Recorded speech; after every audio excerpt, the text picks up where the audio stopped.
Hello everyone, welcome to my YouTube channel. ये हमारा JavaScript से रिलेटेड 7 ट्यूटोरियल है और आज की इस वीडियो में हम जावा स्क्रिप्ट में डेटा टाइप के बारे में देखते हैं कि किस तरह से हम डेटा टाइप को जावा स्क्रिप्ट में यूज़ करेंगे। तो देखिए यहाँ पे जावा स्क्रिप्ट में जो डेटा टाइप है वो 2 टाइप के होते हैं। एक होते हैं प्रीमेटिव डेटा टाइप और एक होते हैं नॉन प्रीमेटिव डेटा टाइप। तो सबसे पहले जो है हम प्रीमेटिव डेटा टाइप के बारे में देखते हैं। तो देखिए मैंने यहाँ पे एक वेरिएबल बनाया हुआ है ए के नेम से, और वेरिएबल के अंदर जो हम वैल्यू को स्टोर करते हैं उसे ही हम एक्चुअल में जो है वो डेटा कहते हैं। अब देखिए यहाँ पे मैंने कुछ अल्फाबेट में लिखा हुआ है हेलो वर्ल्ड। अब देखिए यहाँ पे अगर हम कोई वैल्यू लिखते हैं कोट्स के अंदर, चाहे वो डबल कोट में लिखें या हम सिंगल कोट्स में लिखें, तो वो जो है वो स्ट्रिंग हमारे जो है वो डेटा टाइप कहलाती है। उसके बाद सेकंड में देखिए यहाँ पे मैंने कुछ न्यूमेरिकल वैल्यू लिखी है, मीन्स कुछ नंबर में वैल्यू लिखी है, तो वो जो हमारी डेटा टाइप कहलाती है वो नंबर डेटा टाइप कहलाती है। अब थर्ड में देखिए, अब हमारी जो थर्ड डेटा टाइप है वो बुलियन है। अब बुलियन में जो है 2 ही स्टेटमेंट हो सकती है, या तो हमारी जो वैल्यू वो फॉल्स हो सकती है या तो ट्रू हो सकती है। उसके बाद देखिए फोर्थ में देखिए, अगर अपने वेरिएबल के अंदर अगर हम कुछ नल लिखते हैं डायरेक्ट वैल्यू में, तो हमारी जो उसकी डेटा टाइप है वो नल ही कहलाएगी। उसके बाद देखिए यहाँ पे लास्ट में अगर हम हमारी जो वेरिएबल के अंदर कुछ वैल्यू को डिफाइन ही ना करें, तो उसकी जो डेटा टाइप है वो अनडिफाइंड कहलाएगी। अब हम जो है वो नॉन प्रीमेटिव डेटा टाइप के बारे में देखते हैं। तो देखिए यहाँ पे नॉन प्रीमेटिव डेटा टाइप जो होते हैं वो 2 टाइप्स के होते हैं। एक होता है ऑब्जेक्ट और सेकंड है ये एरे। अब देखिए ऑब्जेक्ट में देखिए मैंने यहाँ पे एक वेरिएबल के अंदर देखिए कुछ सब डेटा लिखा हुआ है यहाँ पे ब्रैकेट्स के अंदर। तो देखिए यहाँ पे जो है पहले मैंने फर्स्ट लिखा हुआ है और यहाँ पे डबल कोट्स के अंदर नेम लिखा हुआ है, तो ये जो हमारी डेटा टाइप होती है वो ऑब्जेक्ट कहलाती है। उसके बाद लास्ट में देखिए हमारी जो एरे है, एरे में देखिए हम मल्टीपल वैल्यू को स्टोर कर सकते हैं। और अब हम इनका एक एक करके प्रैक्टिकल करेंगे, तो चलिए वीडियो को शुरू करते हैं। तो अपने प्रोग्राम में आने के बाद अब हम इन डेटा टाइप का जो है वो एक एक करके प्रैक्टिकल करेंगे। तो यहाँ पे सबसे पहले जो है मैं एक वेरिएबल बना लेती हूँ ए के नेम से, और इसके अंदर देखिए मैं जो है वो कुछ वैल्यू लिख लेती हूँ। जैसे कि मैं यहाँ पे लिख लेती हूँ हेलो वर्ल्ड, हेलो वर्ल्ड, और यहाँ पे डॉक्यूमेंट डॉट राइट, राइट के अंदर इस वैल्यू को जो है वो मैं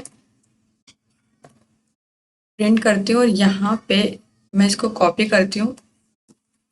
कॉपी करने के बाद यहाँ पे एक हम br का टैग लगाएंगे HTML का, और यहाँ पे अगेन इसको एक पेस्ट करेंगे, और इसके अंदर मैं एक फंक्शन लिखूंगी जावा स्क्रिप्ट का, वो है टाइप ऑफ, और यहाँ पे मैं अपना वेरिएबल का नेम लिखूंगी वो है ए।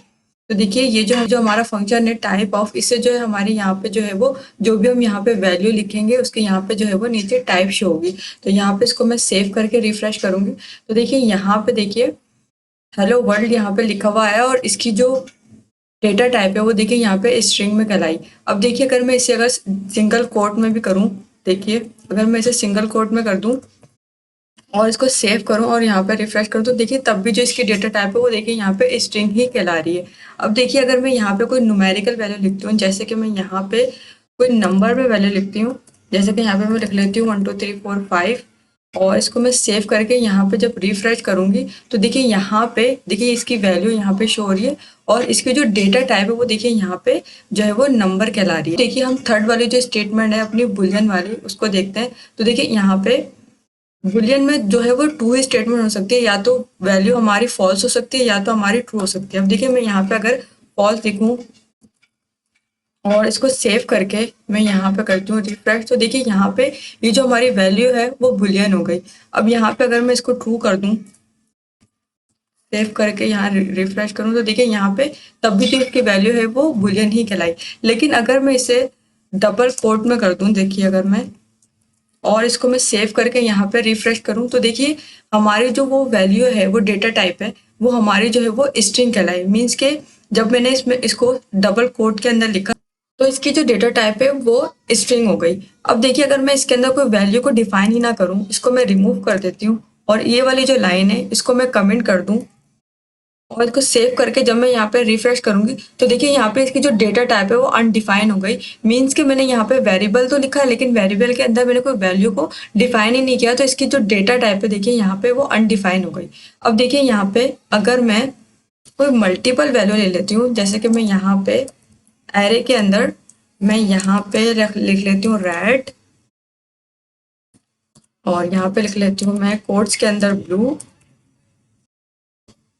और यहाँ पे मैं लिख लेती हूँ येलो, और इसको मैंने सेव किया। और इस वाली लाइन को जो है वो मैं भी रिमूव करती हूँ कमेंट से। और यहाँ पे देखिए, यहाँ पे जब मैंने इसको रिफ्रेश किया तो देखिए यहाँ पे जो ये एरे की वैल्यू है, एरे की वैल्यू जो है वो यहाँ पे ऑब्जेक्ट शो हो रही है, क्योंकि यहाँ पे सिर्फ जावा स्क्रिप्ट के अंदर ही जो एरे की वैल्यू होती है वो जावा स्क्रिप्ट में जो है वो ऑब्जेक्ट शो होती है। लेकिन जो और प्रोग्रामिंग लैंग्वेज होती है जैसे PHP हो गई, C++ हो गई, उसके अंदर जो है वो एरे की वैल्यू जो है वो एरे ही कहलाती है। लेकिन सिर्फ जावा स्क्रिप्ट के अंदर जो है वो एरे की वैल्यू जो है यहाँ पे जो है वो ऑब्जेक्ट ही शो होती है।